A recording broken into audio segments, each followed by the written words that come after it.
Somente crer, somente crer, tudo é possível, somente crer, somente crer, somente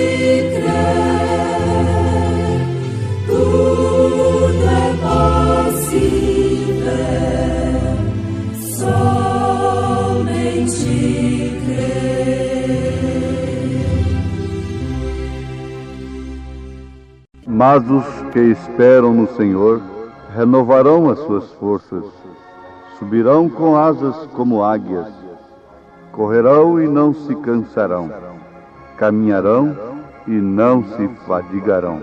A minha fé segura está na graça e amor que Deus me dá, na morte atroz que lá na cruz a senda abriu que ao céu conduz.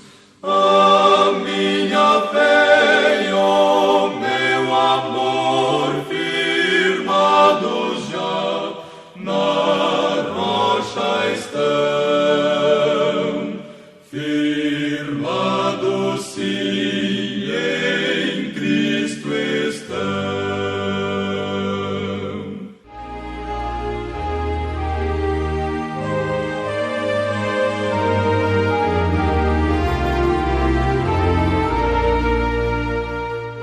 Ouvintes preciosos, é humano, lógico e natural, não é? Que para sobrevivermos é necessário que sejamos alimentados. Agora, estamos falando em termos físicos, materiais. Mas isto se compreende também espiritualmente falando. E quando se fala em força, quando se fala em cansaço, em fatiga, então lembra-se também do fator espiritual. E a Bíblia é toda escrita desta forma, tomando a águia, o cordeiro, o leão, o boi, a natureza, como a pomba e outros tipos, a mulher e o próprio homem representando a palavra, a mulher representando a igreja. Então aqui em Isaías, capítulo 40, versículo 31, está escrito: mas os que esperam no Senhor renovarão as suas forças, subirão com asas como águias, correrão e não se cansarão, caminharão e não se fatigarão. Isaías 40, verso 31. Certos de que muitas famílias têm feito deste programa um culto doméstico, cumpre-nos o dever de cada dia mais tratarmos com bastante zelo, amor e caridade, diligência, de falarmos somente a palavra de Deus, que nos traz ânimo, estímulo e também correção. O amor que não é corretivo não é o amor de Deus, não é verdadeiro. O amor filho, o amor sanguíneo apenas, ou a paixão, não aceita a correção. Mas o amor de Deus é provado através da correção. Aquele que Ele ama e a quem Ele toma por filho, açoita, corrige. Aos Hebreus capítulo 12. Você não ousaria corrigir, açoitar um filho que não é seu. Muito bem, Deus faz o mesmo. O ímpio por si se destrói, recebe as consequências de seu desvario, de seus pecados, mas o justo, aquele que é fiel a Deus, esse é filho de Deus e por isso é corrigido por Deus, especialmente pela sua palavra.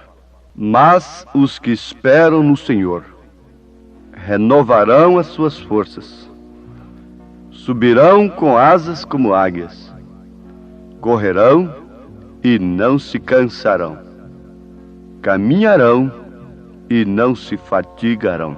Isaías capítulo 40, verso 31. Ouvintes, esperar é uma virtude, isto é, saber esperar. Muitas pessoas são obrigadas a esperar, ainda que ansiosas, murmurando, clamando, elas esperam porque são obrigadas. Nós temos tido experiência em aeroportos nacionais e internacionais. A expectativa de retornar para o lar, para o país da gente, faz com que o tempo fica longo, as horas ficam demoradas, o relógio não passa fácil. E a gente vê quantas pessoas se angustiam e desesperam e murmuram quando no aeroporto anuncia-se um atraso do avião, da partida. Então começam a murmurar, mas mesmo murmurando, têm que esperar. Então eles esperam forçadamente, esperam por força, por circunstância. Mas agora aqui nós queremos analisar por um prisma diferente. Mas os que esperam no Senhor renovarão as suas forças, subirão com asas como águias, correrão e não se cansarão, caminharão e não se fatigarão. Agora notem, aqueles que esperam no Senhor pelo Espírito, esperam sem murmuração, esperam felizes, esperam, na verdade, com uma certa expectativa, mas que não causa outra coisa senão gozo, prazer. Aqueles que gostam de esperar no mato, esperar bicho na caçada, não é? Tem essa experiência. É pelo gozo de estar ali na mata. Não é somente o desfecho final da chegada do bicho, que naturalmente causa expectativa na gente, muito grande. E é de prazer esperar, porque gosta de esperar, de estar em contato com a natureza, de passar uma noite de vigília, esperando. Agora, esperando algo que não é prometido, não é seguro. Mas pensem, amados, se esperar algo que não é prometido, uma vez sendo esperado com gozo, com prazer, por vocação mesmo, é maravilhoso. Quanto mais esperar algo que é prometido, especialmente por Deus. Às vezes sofremos vexames, sofremos críticas. Vocês já pensaram um pouquinho no tempo que Abraão esperou para se cumprir a promessa de Deus? Naturalmente ele anunciou a promessa de Deus e, logicamente, ele foi zombado, foi criticado. Por quê? A sua fé estava firmada na promessa de Deus. E ela era uma fé que, de fato, era um firme fundamento do que ele esperava e uma prova da coisa que ele não via. Um filho, uma semente genuína, com Sara, sendo que ambos já haviam atravessado o tempo da possibilidade física de conceberem um filho. Mas ele estava esperando. Diz a palavra que dando glórias a Deus. Você poderia tomar nesta hora uma mensagem para si com Abraão? 25 anos dando glórias a Deus, quando parecia que nada poderia acontecer do que ele cria. Mas ele estava esperando, não murmurando, não lamentando, não se queixando e nem clamando para Deus: ó Deus, cumpra logo essa promessa, cobrando de Deus. Não. Quando a gente crê numa pessoa a quem a gente empresta determinada coisa, a gente não cobra, porque tem confiança. Sabe que está guardado aquilo. E Abraão não estava cobrando a promessa de Deus, apesar da sua confiança, da sua fé, ser um intimato, ser uma intimação, para Deus cumprir a sua promessa. Você sabe que a sua fé intima Deus cumprir a sua promessa? É verdade que se nós formos infiéis, Ele permanece fiel. Ele não pode negar-se a si mesmo. Mas Ele não tem compromisso algum com qualquer pessoa que fuja da sua palavra, que arranje uma fé lateral. Ele não tem compromisso. Ele não está obrigado a cumprir a sua palavra. Para uma pessoa que tem uma fé fora da fé genuinamente proposta pelo Espírito Santo, trazida pelo Espírito Santo ao coração do crente, que é a fé de Jesus Cristo. Então, vamos concluir. Abraão não vivia cobrando de Deus, apesar de sua fé ser uma cobrança, ser uma intimação. E Deus vela sobre a sua palavra para cumprir. Ele houvera dado a sua palavra a Abraão. Este é um fator muito importante. Agora o segundo, Abraão tomou Deus na sua palavra. E potencialmente ele já havia recebido o filho por fé. Por isso ele não estava clamando, por isso ele não estava conjecturando, por isso ele não estava arranjando uma interpretação. Qualquer evidência ele não diria: isto é aquilo, ou isto é isto. Não. Ele prosseguia adiante, diz a palavra, esperando no Senhor. De que maneira Davi esperou no Senhor? Ele diz: esperei com paciência no Senhor. Na estatura do varão perfeito, que é composta de fé, virtude, conhecimento, temperança, paciência, piedade, amor fraternal. Esse degrau da paciência quer dizer justamente paciência com Deus. Sim, paciência com Deus. Esperei com paciência no Senhor, e Ele se inclinou para mim. Em outras palavras, Ele estava dizendo: na verdade eu venci, na verdade eu tive muita força, mas um dia eu pequei. E o meu pecado estava sempre diante de mim, me condenando, me afligindo. Mas eu clamei ao Senhor: sonda-me, ó Deus, vê se há em mim algum caminho mau. E logo Ele me respondeu. Quando clamei: não retires de mim o teu Espírito Santo, retorna a alegria da minha salvação. Muitos há que não têm perdido a salvação ainda, porque o eleito não perde a salvação, mas eles têm perdido o gozo da salvação, porque têm crido em ismos, têm se metido em mensagens complicadas, que os seus próprios pregadores não dão conta de vivê-las. Eles próprios não dão conta de vivê-las. Quando você vê um homem se metendo muito em dificuldades, tentando explicar isto e aquilo outro, como acerca do milênio, etc., 7 trovões, coisa que nós amamos e sabemos que necessitamos de tudo isso, mas vamos alcançar, virá no seu determinado tempo.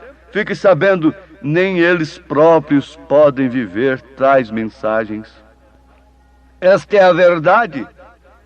Falo com experiência própria quando Deus tem me permitido andar por esse caminho como Davi andou em lugares escorregadios, para depois entrar no templo do Senhor em tempo e atinar para a coisa correta. Oh, esperei com paciência no Senhor e clamei: Deus, o meu pecado está diante de mim. Mas Davi não aceitou que ele fosse um perdido, não aceitou isto no seu coração. Ele disse: torna-me a alegria da salvação. E nós encontramo-lo feliz, regozijando, saltando sob músicas de saltérios, a alegria da sua salvação, e recomendando a toda a terra, a tudo que tem fôlego, louvar ao Senhor. Com isso ele está dizendo: espera no Senhor, que a tua própria iniquidade passará. Espera no Senhor, que o teu próprio pecado passará. Confia nele, mediante arrependimento puro. Reconheça antes de tudo que o pecado está diante de si, causando essas consequências funestas, terríveis, como seja a consequência de perder o gozo da salvação. Oh, onde está a alegria do crente? Está justamente na sua salvação. E a única coisa que lhe causa alegria, ela perde. Não tem gozo nas diversões mundanas. Não tem prazer lá no mundo. Não tem jeito, ainda que tente, não há recurso. Não se satisfaz com as bolotas dos porcos. Na verdade, onde está a lama, juntar-se aos porcos. Mas o alimento de porcos não é alimento para a águia. Então fica aquela insatisfação: o mundo não me serve, mas onde está a minha alegria? A sua alegria está com o Senhor. Peça agora: retorna a minha alegria, o meu gozo de esperar em Deus, para que eu possa falar, para que eu possa exclamar também: esperei com paciência no Senhor, e Ele se inclinou para mim, retornou a alegria do meu perdão, retornou a alegria da minha salvação, mandou de volta para o meu coração, me fez sentir novamente, e agora eu me sinto como que com asas de águias. Agora posso correr sem cansar, posso caminhar sem fatigar, posso prosseguir a jornada, mas antes de ter essa certeza, melhor é esperar. O profeta disse: havendo dúvida, não dê um passo sequer. Antes de ter certeza, não tente um ministério manufaturado. Não tente fazer uma obra para Deus, por mais diligente que ela seja, por mais necessária que ela seja, por mais que você sinta a urgência daquilo. Não fabrique um diácono, não manufature um evangelista, não manufature um obreiro. Não se prontifique a ser um obreiro manufaturado por causa da necessidade da seara. Não! Espere, o profeta dá uma ordem de Deus. Espere até que Deus diga: ande. Porque quando ele manda um homem, diz o profeta, todos os céus são obrigados a sustentá-lo. Nenhum demônio pode parar diante dele. Na verdade, muitos prosseguem suas jornadas e prosperam em ministérios e em coisas materiais e tudo mais. Davi viu isto, o ímpio prosperando, se inchando cada dia mais, e ele, como fiel a Deus, somente recebendo lutas e dificuldades. Mas ele disse: Leia o Salmo 73. Até que eu entrei no santuário de Deus e atinei para o fim deles. Esperar no Senhor é esperar em quem pode responder. Esperar no Senhor é certo que nós devemos esperar naquilo que Ele tem prometido. Muitas pessoas se decepcionam com Deus. Por quê? Elas têm obtido uma fé errada e começam a esperar numa coisa que Deus não prometeu. Oh, isto seria tão desagradável. Como você poderia esperar numa coisa que alguém não tem lhe prometido e depois se decepcionar com aquela pessoa porque ela não lhe trouxe aquilo? Deus está sujeito à sua palavra. Ele vela sobre a sua palavra para a cumprir. Mas Ele somente vela sobre a sua palavra. Não sobre um credo, não sobre um ismo, não sobre uma maneira de crer. Deus não está obrigado a ressuscitar o profeta desta era isoladamente para atender aqueles que creem dessa maneira. Deus não está obrigado a revelar o segredo dos 7 trovões somente para um homem ali particularmente, quando Ele não prometeu isto. Quando isto se manifestará coletivamente na noiva. Quando isto será aquele batismo que será infundido exclusivamente nos eleitos, não num homem particularmente, mas sim todos os eleitos. Deus não está obrigado a cumprir uma doutrina. Deus não está obrigado a cumprir a revelação de quem quer que seja, ainda que seja um homem segundo o coração de Deus. O profeta disse que Davi teve uma revelação de buscar a arca, mas Deus não estava obrigado àquela revelação. Não, Deus não está obrigado às nossas revelações, aos nossos desejos evangelísticos com espíritos denominacionais. O mundo denominacional está preocupado com a salvação das almas. O mundo religioso está preocupado em fazer um círculo em torno de si. Mas uma coisa diferente passa pelo coração verdadeiramente chamado, vocacionado. Ó ouvintes, se o tempo nos permitisse ir abrindo as Escrituras para mostrarmos um Noé esperando no Senhor, Moisés esperando no Senhor e tantos outros esperando no Senhor, nós concluiríamos, teríamos uma conclusão exata, perfeita, de que de fato os verdadeiros filhos de Deus se caracterizam por este princípio, por este sintoma. Eles esperam no Senhor. Isso é o suficiente para o Espírito Santo prosseguir vos falando sobre este assunto tão tremendo. Deus os abençoe, em nome do Senhor Jesus Cristo. Amém.